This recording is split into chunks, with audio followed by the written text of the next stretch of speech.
Good morning, class. Happy Wednesday. We are halfway through week 2 of this coronavirus journey, and you're halfway through your first week of official assignments in our virtual classroom. It's 7:30. I hope you all are still sleeping in. I know for me, my biological clock is still working at normal school schedule, so I'm still waking up at like 5:30. And what have I done in the last 2 hours? Well, I played some Stardew Valley. I worked on my farm, got a cup of coffee. I bugged my puppy Finn. There he is. He's very cute, but he doesn't look very happy with me right now. I'll let him sleep. Okay, so before we get to today's breakdown of evolution, I do want to say thank you for those who are doing the assignments, and then those also who are filling out the Google Classroom comment. This is a new experience for all of us. I've never done this before. You probably have never done this before. So I want your feedback. I want to know how I'm doing. And I want to know how you're feeling about this, because I want to be a better virtual classroom teacher for you. So if you fill out that survey and if you have any ideas, you have a teacher in a different subject, your history or English teacher is doing something really cool and helpful, and you want to share that to me, I would love to hear that. I do appreciate some of the comments you are already sending. I also appreciate you, for those who filled out that Google Classroom comment, giving me some information about what your life is like right now with coronavirus. Okay, communication with us is limited. I don't get to see you and give you a fist bump and say how you doing. And believe it or not, I do care about you all, and I am interested in your lives. So I do appreciate those who send me comments and say, I'm stressed because my teacher sends me stuff all the time, like me, Mr. Gingold, who post something every day. I appreciate hearing those who have to babysit. It's nice to see some get to sleep in. I like hearing about your lives, so fill out those comments. If something interesting happens, let me know. All right, let's get to the lesson. Okay, and we are still exploring chapter 15.1, Evidence for Evolution and Natural Selection. And we are looking at anatomy today. Our objectives: we're summarizing Darwin's theory of natural selection, and we are explaining how different types of evidence support evolution. So the type of evidence we are exploring in this video is comparative anatomy. So how can comparing physical structures of organisms, say comparing humans and rabbits, give us evidence for evolution? Give us evidence that two organisms, humans and rabbits, are coming from a common ancestor. And again, when we're thinking of evidence for evolution, we're looking at homology. We're looking at shared similar features that organisms have that lead us to this conclusion that organisms came from a common ancestor and have been changing over time.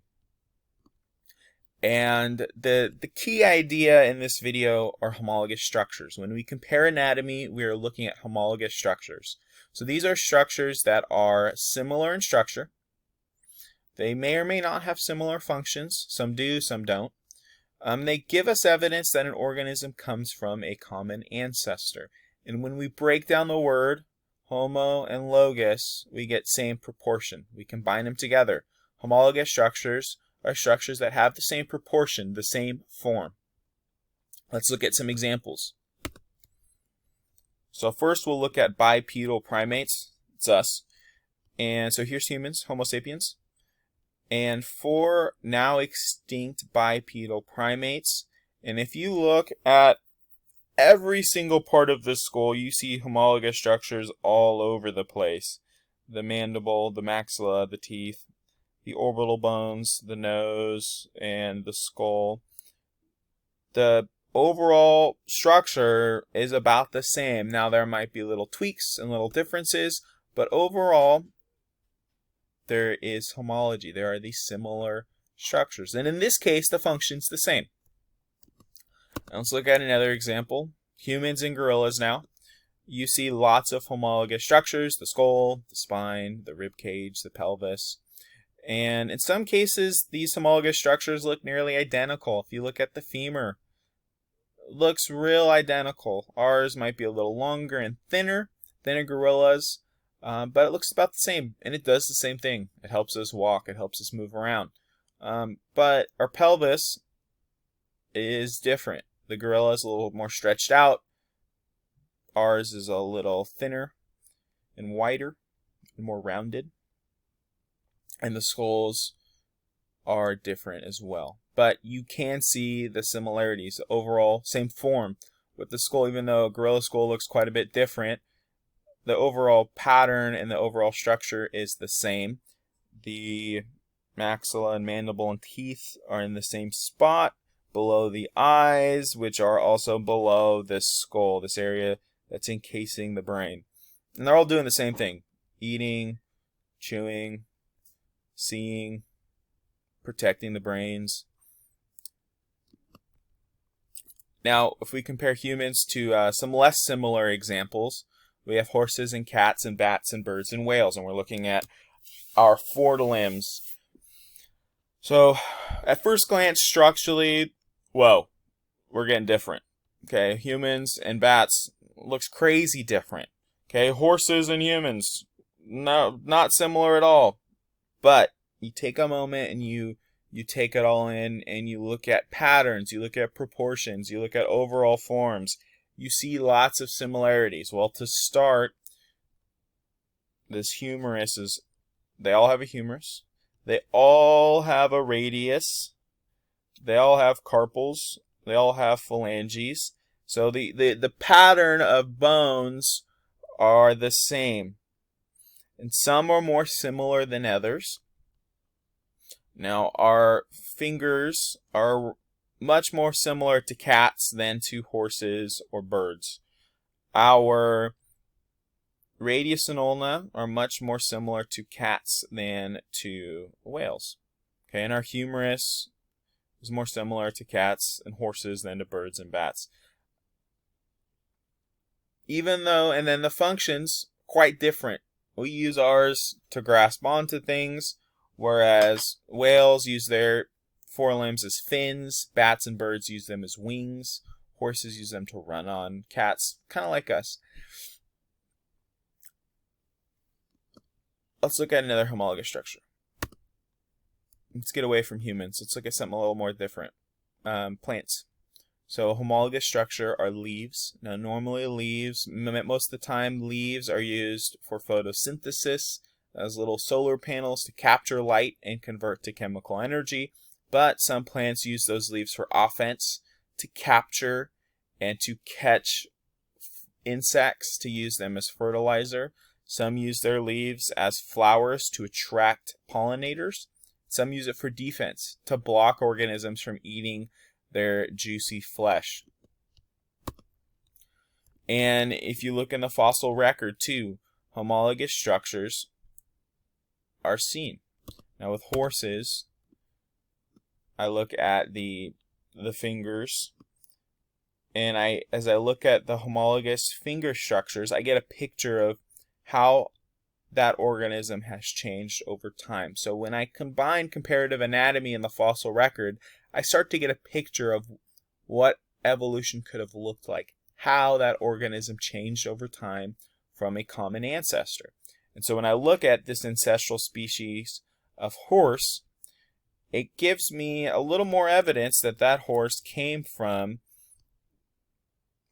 an ancestor that also gave rise to a cat and a human.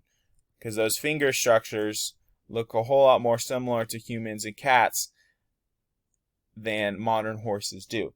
So we see that there could have been this ancestral species with 4 fingers, and that over the course of time, 3 of those got smaller and 1 became prominent.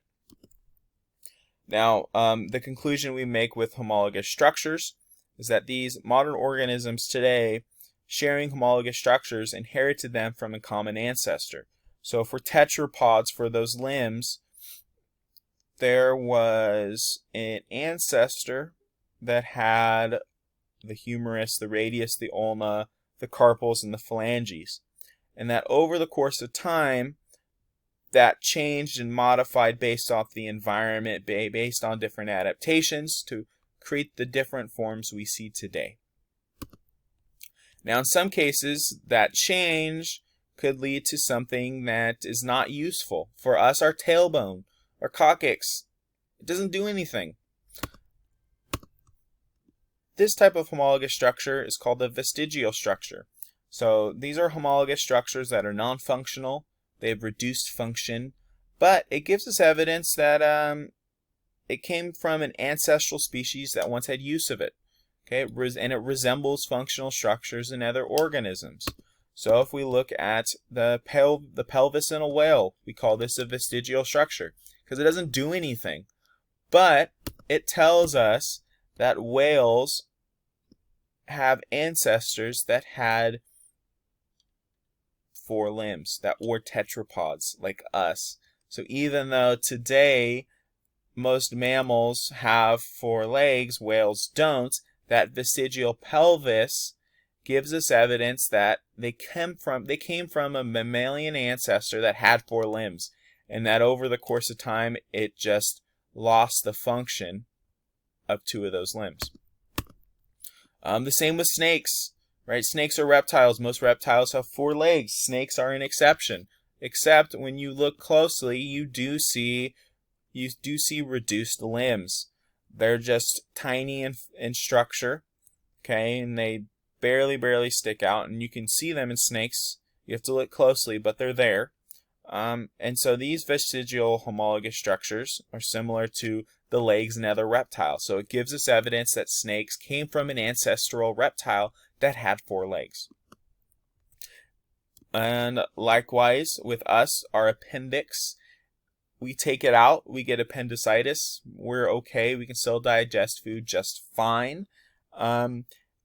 There's some thought that it helps regulate our bacterial environment in our gut, so it does not completely useless. But it's a vestigial structure, and if you look at other mammals and look at their digestive system, their appendix is much larger and it's used to help digest different foods. So it gives us evidence that we came from mammals who had different diets and needed an extra digestive organ to eat the foods they were eating. Now, in conclusion, vestigial structures are a type of homologous structure in which the overall function has nearly or altogether disappeared, like our tailbone or like the pelvis in a whale. And it gives us evidence that these modern organisms once had ancestors that had functional use of that structure.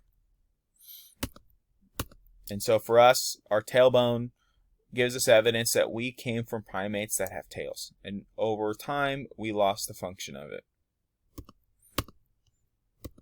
Okay. And these homologous structures, they give us evidence that there is a process called divergent evolution happening. That homologous structures are accumulating differences throughout evolutionary history, and in the process we get a diversity of forms and functions. So one structure, a leaf, has changed over time to create a diversity of structures. And then we go back to the tetrapod. We go back, we'll zoom out here, that one form was made, and as differences accumulated, you get all the different forms you see today. Now, one other example are analogous structures. This is the opposite. So they're non-similar structures with similar function, and they give us evidence that they arose from a separate origin. For example, wings in bats and birds and insects. They are not that similar. Insect wings and bat and bird wings are very different, even though they do the same thing. Okay, fins, likewise, sharks, penguins, and mammals. Okay, they are not most similar to other swimming things. They're similar to other things, but they have the same function. Spikes as well. are homologous. So this is called convergent evolution.